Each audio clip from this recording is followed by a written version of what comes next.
The Kurta clan, a clan who lived in isolation, who possessed a rare trait where their eyes would turn scarlet when they felt intense emotion, completely wiped out by a group of bandits, leaving only one survivor, Kurapika, the best Hunter character.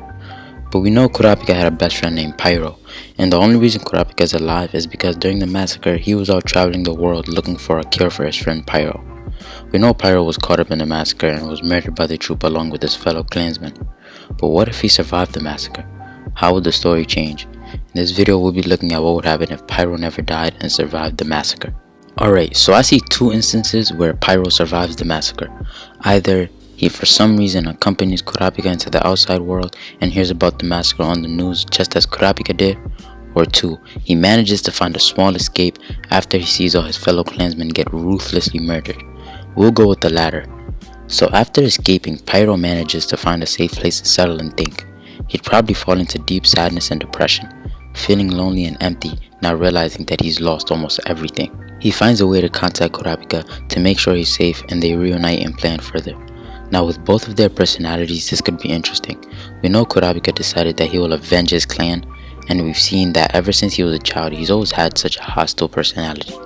Now as for Pairo, he was always a calm and non-violent child who wouldn't let things get to him. But seeing his clan being murdered in cold blood and having their eyes gouged out right before him would change him. It would change anyone.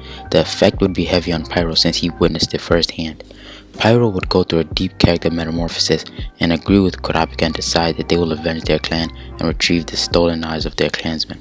Now since Pairo was sick, their first agenda would be finding a doctor to cure him. We saw that Pairo got hurt from falling off a cliff, which in turn damaged his eyes and legs. Now Kurapika and Pairo find a doctor, but there's a twist. Pairo and Kurapika find the doctor, and the doctor manages to cure his legs, but his eyes took too much damage internally and cannot be fully healed. The doctor gives Pairo a prescription to ease his partial blindness. Kurapika and Pairo train for the next few years to prepare for the Hunter exam in order to start their hunt for the troop. Flash forward to the Hunter exam, Pairo and Kurapika will still meet Gon and Killua and Leorio and pass the exam with relative ease. Just as in the original story, Kurapika built a bond with Gon, Killua and the others. Pairo does as well, and he assists them in going to retrieve Killua at the Zodic family manor.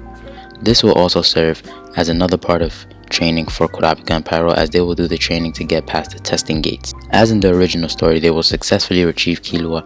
After saving Killua and seeing the bond he has built with the others, Pairo will start to think that maybe revenge isn't worth it, and the void in his heart could be filled by these new companions and bonds he's built.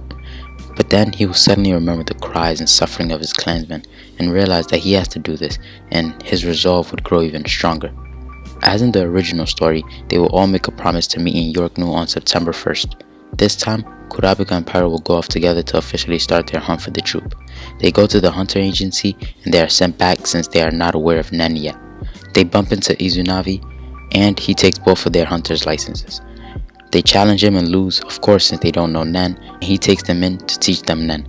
Fast forward 6 months, they learn Nen from Izunavi, and we know Kurapika is a conjurer that can turn into a specialist when his eyes turn scarlet. Judging from Pairo's personality, he would either be a transmuter or a manipulator. We'll go with the latter since it's more closely rooted with his personality. Pairo's resolve would grow stronger by the day, and he would be even more determined to make an ability which would easily defeat troop members. And just like Kurapika, he too will have control over the activation of his scarlet eyes. After their training, just like Kurapika, Pairo will also have created an ability. His Hatsu would be to manipulate the temperature within living things and or a set area. To activate his ability, he must emit an aura similar to N within a certain range in order to control the temperature in the area. He can reach a maximum of 5 meters. The more the range, the less time he can use it. In order to control a person's temperature, he conjures a needle-like thermometer and he must place that on his target, and it is irremovable for 2 minutes, but it will disappear from the target after 5 minutes. The limitations to this ability is that he can only control the temperatures of those in the troop and an affected area. He cannot control the temperatures of other people. If he tries it on anyone outside of the troop, his body temperature will immediately drop to absolute zero and kill him from absolute hypothermia. He can only affect living things or his targets for 5 minutes. After 5 minutes, the conjured thermometer will disappear and he must stick his target again. He can only control 2 people at once.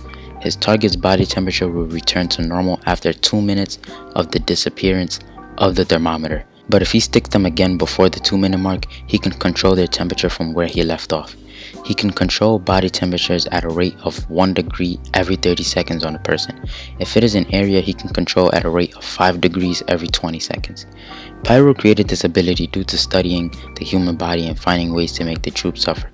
When the body temperature is raised to a certain point, it can give somebody severe symptoms of a high fever, or if it is lowered to a certain point, it can give someone severe symptoms of hypothermia, which would render them incapable of fighting. Now, after creating and mastering their Hatsu, both Kurapika and Pairo will finally make their move and find an agency to get to York New City. They go to the mansion and go through the same tests in the mansion as in the original story.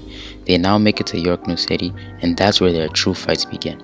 Flash forward to the Shadow Beast fight against Uvo game. Kurapika successfully captures Uvo. After seeing Uvo's arrogance and that he killed their comrades, Pairo gets even more angry and decides to stick Uvo with his thermometer and begin to raise his temperature. Pairo will remember Uvo's face, ruthlessly hurting his people, destroying them. Pairo will raise Uvo's temperature and Uvo will begin suffering from the symptoms of a high fever where his body is beginning to shake and he starts shivering. Different from the original story where he showed arrogance, he will now start to worry that this will be a problem. He will start to develop a severe headache. Pairo, seeing Uvo suffer, will start to feel a sense of satisfaction and intend to make him fully suffer until death. But ironically, Hisoka's call will save Uvo from death. Pairo and Kurapika decide to leave and meet with Hisoka just as planned, as back in the Hunter exam, Hisoka told both Pairo and Kurapika to meet with him in York New City. Just as in the original story, Uvo was saved by his fellow troop members, and after his body goes back to normal, he feels a sense of relief, yet he's filled with an inexplicable amount of rage. He is determined to make Kurapika and Pairo pay for what they did to him. But this time in the story, after seeing Pairo's ability close up, Uvo will be a little more wary and allow Shawnark to accompany him this time. Uvo will now find Kurapika and they will go to the designated place to begin their fight. The fight will now be a 2-on-2 matchup with Uvo and Shawnark versus Kurapika and Pairo. Pairo will begin to remember their faces from 5 years ago and start to shed a tear of pure rage and decide that he will murder them without fail.